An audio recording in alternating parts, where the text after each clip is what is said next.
Hello everybody, this is JD. Before we get started, for those who want to put me in a political party, go ahead. Put me in your political party, the people. We the people, for the people, the voice of America. That's what I call some affiliation. That's what our campaign contributions go to. And don't worry, I don't have no access to it. I can't even draw a single red cent out. It's strictly used for, right now, paying the bank charges. This is, remember Spirit? I'm not used to going backwards. This is Spirit. Our Spirit. Spirit is 1776. Spirit of 2012. Actually, the spirit of our Constitution. That's what this is. The spirit of our Constitution. And notice, it is not a sad depressed, because it trusts you, the people. Above all else, our Constitution does trust you and the people. Now, previous two videos I've done, well, a couple videos, was the Second Amendment and the Bill of Rights, and how the Bill of Rights came into existence. Now we're going to talk about probably one of the most important amendments, the very first amendment. Now remember, our forefathers, with the Constitution written, decided they weren't going to sign it till there's some protection for the people. So the very first amendment has a lot in it. It's actually got four major parts in it. And it all deals with protecting you from the government. First part, I'm going to read it and talk a little bit about it. Congress shall make no laws respecting an establishment of religion or prohibiting the free exercise therefor. Does that mean that the Supreme Court can? Because they didn't mention the Supreme Court? That free exercise, therefore. You know, the way I interpret this, and I might be wrong, it says that our government cannot make a decision when it comes to religion, one way or the other.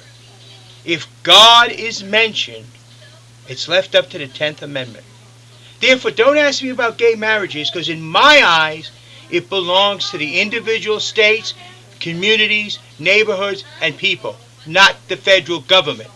In my eyes, prayer in school for the individual, state, communities, and townships and people, not the federal government. When it comes to religion, church and state shall be separate, and that I will promise you. But God will not be out. God is part of me. God is part of my beliefs. God is part of my moral fiber. So when I say war is the last resort, I mean the passion of Christ.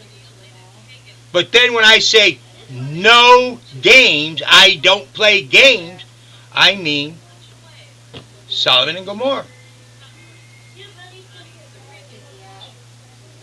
It's got to be a balance. And understand, religion, our forefathers were persecuted. Many individual states were founded on individual religious persecutions. And that's the very first part of our First Amendment. Not freedom of speech, but the actual freedom to exercise and practice your religion freely, without persecution from the government, without restriction from the government, without the government telling you how and when and where you should. Next is, or prohibit the free exercise, oh, we did that, therefore, or abridge the freedom of speech or of the press. There, our government is trying to do it, but they're backdooring it. For example, some freedom, equal airtime in the FCC for people with one view to the other view. If a network gives one view, it has to give equal time to the other. No, it has to, if someone wants to counter it, can. They can't force. That is abridging freedom of speech. If a network chooses to be of one side or the other side, basically, it has that option.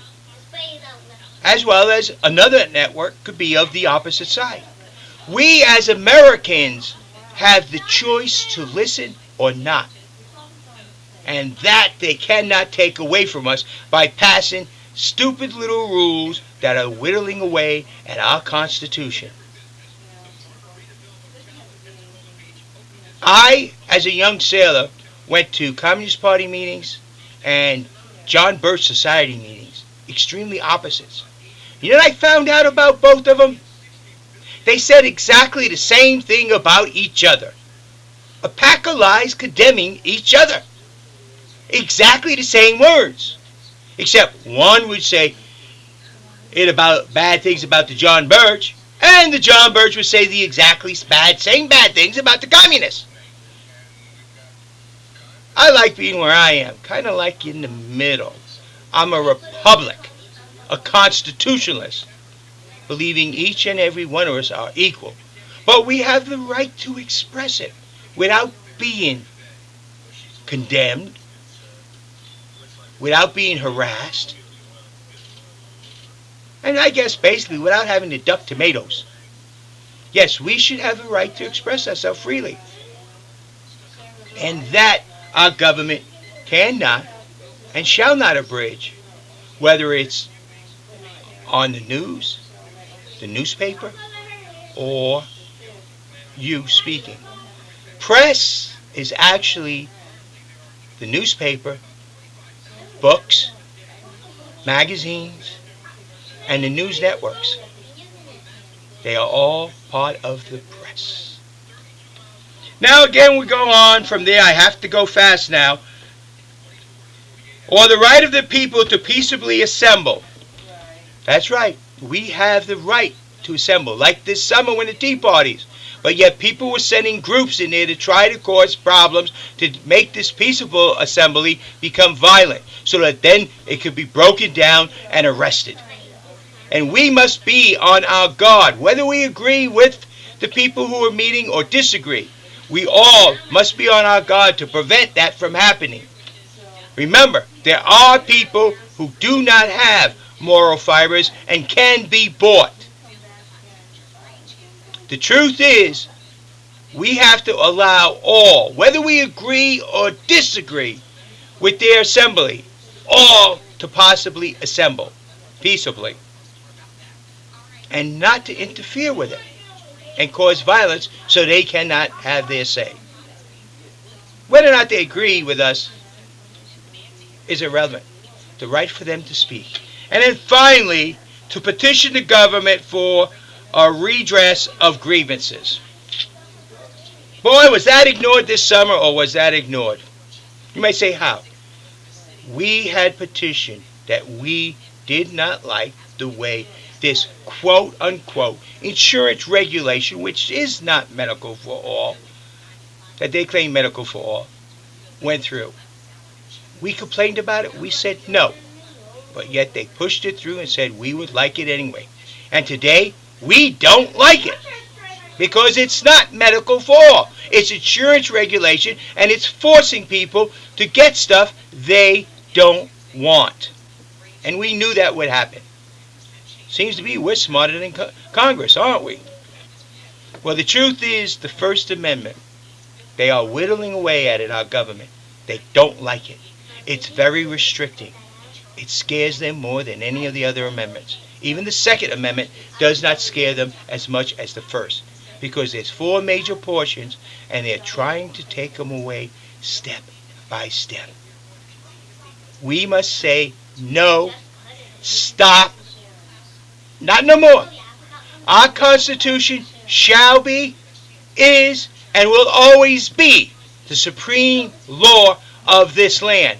And nothing Congress will pass, nothing world organizations will do, nothing at all will be above our Constitution and the enforcement of it.